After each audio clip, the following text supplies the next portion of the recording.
it's nice to not wake up and just feel like I don't want to be myself. I think a lot of it was in my head, and I was so concerned with how I was perceived by other people. We're not getting less fat, we're getting more fat. We're not doing enough in this country at all to help treat childhood obesity.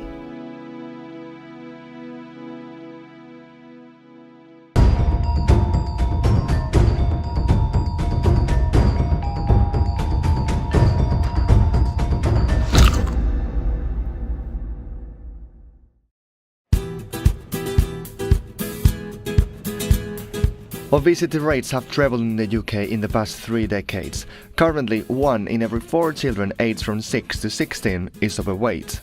And on top of this, the NHS announced that half of the country's population would be obese by 2050. Doctors and other specialists insist there are 2 ways of fighting obesity: dieting and exercising. Nathan Pound, a 23-year-old from Cambridgeshire, opted for the latter one, starting to work out with his friends when he was 17. I thought on my lunchtimes at school I'd drive to the local gym and just have a bit of fun with a few of my mates that were a bit fitter, but I could learn a few things. So I think that's the kind of age I thought I'd take things really positively, because I could do something about it. So if they're taking the mickey out of me, I could actually do something, and it wasn't as fun for them because it's not me being lazy.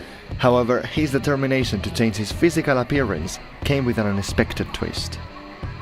A year and a half ago, almost 2 years ago, I got to a point where I was getting really obsessed with it, and it was giving me almost a depression-like symptoms in my own head, because I was never happy. I couldn't be good enough for myself.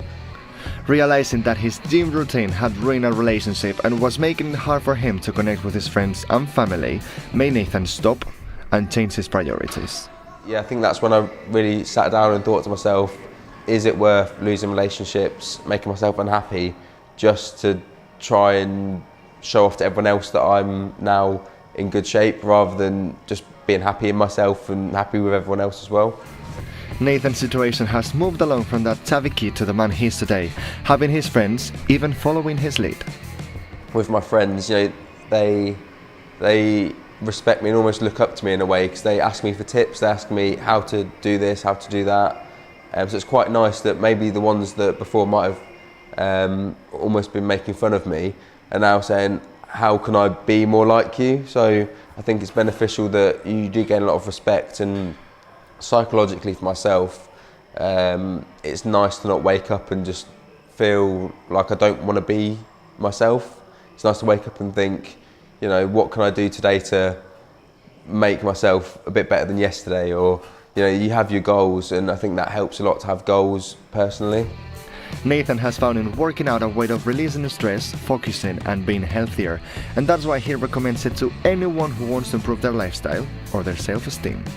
I'd recommend going to a gym if there's anything they want to change, or even if it just helps you be healthy in life. It gives you a real motivation to eat well. You have to do it, but to a point where you're still enjoying it. Once you stop enjoying it, stop. That is exactly what Kids Run Free has been trying to do since 2010, motivate young children to exercise in a fun and dynamic way. The organization holds multiple races across the country to get children started in a healthy lifestyle. It's our goal to inspire their love for sport. So what we see here, we see some very young children, and it's the very young children that there are no other possibilities for them. They can't go anywhere. So we inspire them, we see that we get them to love it and have a fun time in doing sport, and then hopefully they move on and do another sport. They might go and run with an athletics club, they might go and play football. And both children and their parents seem to love it. My oldest son, who's 9, really, he loves running. He's into cross country, he's into athletics.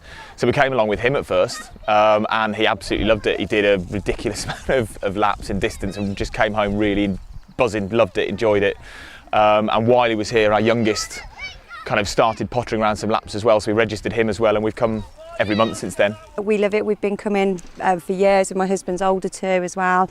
But yeah, just to get them out and running and exercise, which is great for them. We've been coming, I think this is our 5th or 6th occasion of coming, and the kids genuinely really look forward to it. They wake up in the morning and they say, "Oh, Dad, it's Kids Run Free today," and they really enjoy doing it. Kids Run Free started as a response to the increasing numbers of obese children once they went through primary school, something that doctors have also noticed. We're not getting less fat, we're getting more fat. Probably the simplest way to think about this is people think we get fat because we eat, but actually, because we get fat, we eat. Because we take food, we store it very quickly if we're sedentary as fat, and then 2-3 hours later we're hungry again. So we're topping up because we're short of metabolic fuels. And the country's education on obesity seems to be the main reason. We're not doing enough in this country at all to help treat childhood obesity. We are giving people the wrong information, we're not giving parents the right information, and I feel that education is a huge part of this, but the right education, because people would probably say there's more information out there than ever and obesity rates are going through the roof. Well, if that's the case, it's the wrong information that we're giving people. And actually there is a mass movement now that's actually saying, look, let's move towards more of a low carbohydrate, Mediterranean style diet, real food, less processed food, a lot less sugar. And I think if people were implementing that information, plus based on the things that I advocate, which is basically eat when you're hungry, stop when you've had enough. Really simple. That's the path Tara took when she decided to lose weight and eat healthy. I just cooked healthy food, and then I started going to the gym a few times a week, just trying out different things. It was a lot of trial and error, but yeah, I kind of got into a good groove after a while, and I educated myself along the way as well. Her self-esteem issues started when she moved and changed schools at the age of 13. No one wanted to be my friend at this new school. I had no friends for a good 6 months, and that, I think, was what kind of really lowered my self-esteem and just diminished any self-confidence that I had. And I don't know if they didn't want to be my friend because of my weight, but I heard some of them say stuff about my weight, not to me, but I heard them saying it behind my back. And because I heard that, I then made the connection like, oh, they don't like me because of my weight. It was in my head. I don't know if that was the reason. It wasn't until several years later that she decided to start a new beginning and embrace a healthier lifestyle. It was Christmas time, and my mum wanted to take all these pictures, and I just didn't want to be in any of them because I was really self-conscious of the way that I looked. And I think it'd been a build-up of a long period of time of just being unhappy with the way that I looked. And she took a photo of me. I agreed to let her take one photo on Christmas Day, and I hated it. And I think that was the straw that broke the camel's back, and everything changed after that. And I was like, I never want to have a picture like that again. And so that New Year's, I made like the typical resolution of I'm going to lose weight and get fit, but I stuck to it, and it's been 3.5 years now, and I've never had a picture like that since, so it's been good. Her motivation turned into obsession as Tara started counting calories more than she should have. However, she didn't take long to realize about her mistake and get back on the healthy track. What it was, I remember the moment actually, and it was my mum was making me a salad. This was back when I didn't live with her, and I'd come home and she was making a salad for me, which was really nice because she knew I was trying to be healthy, and she was cutting up carrots.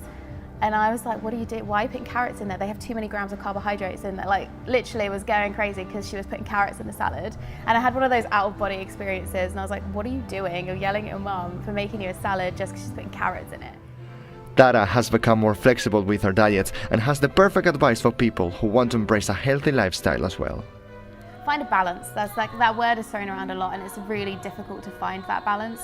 And it is trial and error, it's going to take time, but you definitely need to find a balance and enjoy your life because you only live once. Following Tara's advice will not only make you slimmer, but it will help you avoid diseases such as type 2 diabetes, cardiopathies or cancer. So the sooner we start, the better.